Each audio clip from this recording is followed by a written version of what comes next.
wala nang insulin si nanay. Sobrang pray ko po talaga na sana meron pang hope para sa mama ko. Tapos nakilala ko po si Ayan through Miss Tim. Sa FB page po. Siyempre, pray po tayo, hanap-hanap tayo talaga ng ano.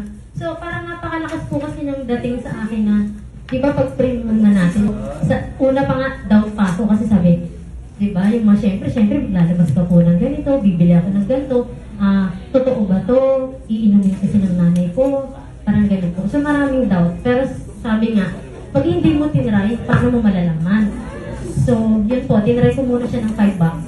And then, umuwi po, tapos clear na rin po yung sa tatay ko. Sa ngayon po, wala nang insulin si nanay.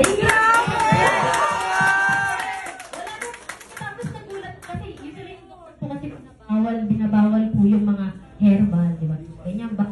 Kasi lagi kami nasa doctor every 3 months. Sabi niya, nagulat yung doktor, sabi niya, bakit? Tapos sabi ng nanay ko, parang miracle po na, ang tagal kasi nagsasaksak yung alam mo, inject na inject. Yung before po mag-nurse, kasi OFW, may pambayad pa kami sa nurse, ngayon wala na.